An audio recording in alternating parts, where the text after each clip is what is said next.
வணக்கம் சார். சேலத்துலேருந்து உங்கள் ஜவஹர் பேசுகிறேன் நான். என்னடா இது தட்டில் பழமெல்லாம் வச்சுருக்காரு அப்படின்னு பார்க்குறீங்களா? இதை பற்றி நல்ல ஒரு வீடியோ போடுறத உங்களுக்கு எடுத்துகிட்ருக்கேன் சார். இந்த வீடியோவை ஒரு 2000 ஆண்டுகளுக்கு முன்பு வாழ்ந்த நமது தொன்மையான உலகத்தில் அனைவரால் ஏற்றுக்கொள்ளப்பட்ட திருவள்ளுவர் ஒரு பழமொழி சொல்லியிருக்கார் சார். ஒரு குறள், அந்த குறளை என்னோட குறளில் கேட்குறீங்க. இப்போது இனிய உளவாக இன்னாத கூறல் கனி இருப்ப காய் கவர்ந்தற்று. ஆமாம் சார், இந்த இது இருக்கு இல்லையா, அதியமானுக்கு ஔவையார் இந்த நெல்லிக்கனியை கொடுத்தாங்க. நெல்லிக்கனியை நெல்லிக்காயின்னு கூப்பிட்றோமோ, நம்ம கனியை காயாக மாற்றிட்டோம். Right sir. அந்த குறளை எதுக்காக அந்த காலத்தில் பயன்படுத்தினார்? அதாவது இனிய உளவாக இன்னாத குறள் கனியிருப்ப காய் கவர்ந்துட்டுன்னா, காயும் இருக்குது கனியும் இருக்குது. காயில் உண்டோம்னா நல்ல பலன் இருக்குது, அதுலேயும் இன்னும் ஈஸியாக ஜீரணமாக மாதிரி இருக்குது நம்மளுக்கு வந்து கனி.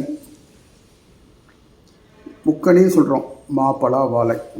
அதை பற்றி தனியாக ஒரு வீடியோ தனியாக போகிறேன் நான். இதில் பாருங்கள், ஒரு நண்பர் என்னுடைய முகநூல் மூலம் அறிமுகமானார். சோரம்பலம் ஜங்ஷனில் வந்து ஒரு பழக்கடை பெற்றிருக்கார். அண்ணா அப்படின்னு கூப்பிடுவேன். அவர் உண்மையான பேர் பிரசன்னா. ஒரு நல்ல நண்பர். சரி, நம்ம வந்து எப்பவுமே பழம், ஆரஞ்சு பழம் 1/2 கிலோ கொடுங்க, 1 கிலோ கொடுங்க, ஆப்பிள் 1 கிலோ கொடுங்கன்னு கேட்பேன் நான்.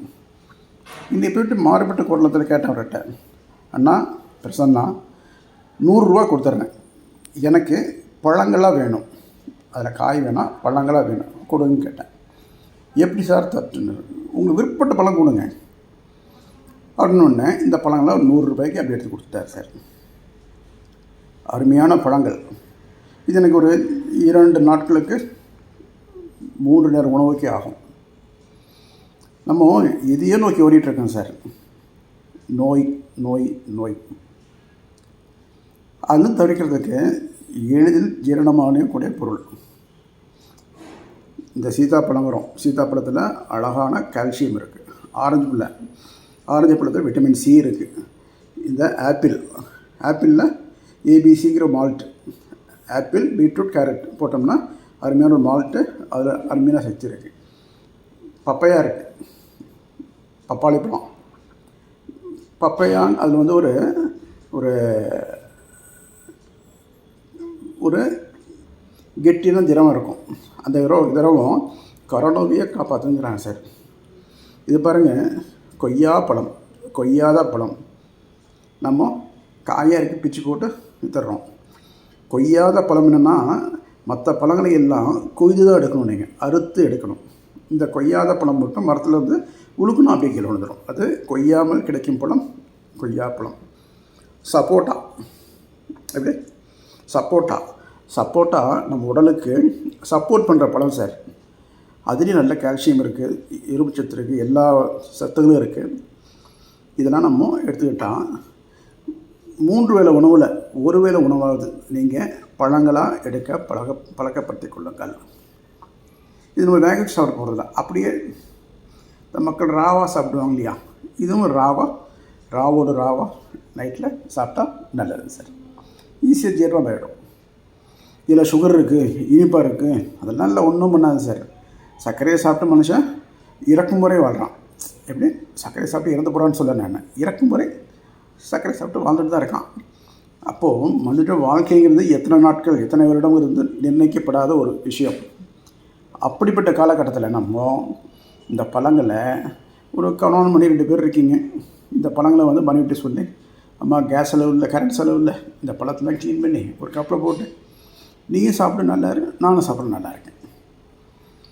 இது ஏன்னா மனித மனம் ஏற்றுக்கொள்ள மாட்டேங்குது சார். இது நான் சொல்கிற வீடியோவை நல்லா சிந்தனை பண்ணி ஒரு முறைக்கு 2 பேர் கேளுங்க, கேட்டுக்கிட்டே இருங்க. நல்ல விஷயம் எங்கிருந்தாலும் எடுத்துக்கிறது அனைவருக்கும் நல்லது சார். இந்த பழத்தை 100 ரூபா கொடுத்துட்டு, ஐயா பிரசன்னா எனக்கு 100 ரூபாய்க்கு உண்டான பழத்தை கொடு, அப்படின்னு கேட்டேன். போனார், படன்னு எடுத்து, ஆனால் இந்த பழங்கள்லாம் இது விலை ஜாஸ்தி கம்மியாக இருக்குது, லாபம்லாம் பார்க்கவே இல்லை, இடையே இல்லை, அப்படி எடுத்து கொடுத்துட்டார். அந்த மாதிரி ஒவ்வொரு பழக்கடைக்காரரும் கொடுக்க தயாராக இருக்காங்க. நம்ம தான் போய் தேடல, அங்கே போய் பார்கெயின் பண்ணுறோம். அந்த பழத்தை வாங்கி வச்சு அவர் 20 ரூபாய்க்கு வாங்கி 30 ரூபாய்க்கு விற்றா தான் 10 ரூபா விற்றுட்டா, விற்கலைன்னா அந்த பழம் வேஸ்ட்டு. என்ன சொல்ல வரேன்னாக்க, மனிதர்களாக வாழ்வோம், நல்லா இருப்போம் சார். எல்லாருக்கும் உதவி பண்ணுவோம். இந்த பழங்களெல்லாம் சாப்பிட்டு நம்ம 100 வருட காலம் வாழ்வது பெரிய விஷயமே இல்லை. எனது கடைசி மூச்சு வரை யாரையும் எதிர்பார்க்காமல், இன்க்ளூடிங் வென்டிலேட்டர், அதே காற்று வெளியே போதுங்குது, எதுக்கு அந்த வென்டிலேட்டர் வச்சு அமுத்தி என்ன சாதிக்க போகிறோம்? நம்ம எடுத்துட்டா முசுறு போயிடுது. அப்போது இயற்கையோடு ஒன்றிய வாழ்க்கையை கற்றுக்கொள்வோம். எல்லோரும் நல்லா இருப்போம் சார். என்னுடைய யூடியூப் i4u1963 எல்லாம் சப்ஸ்கிரைப் பண்ணுங்கள், ஷேர் பண்ணுங்கள் எல்லாத்துக்கும் சார். ஒரு நல்ல விஷயம். வாழ்க வளமுடன், வாழ்க நலமுடன். தேங்க்யூ.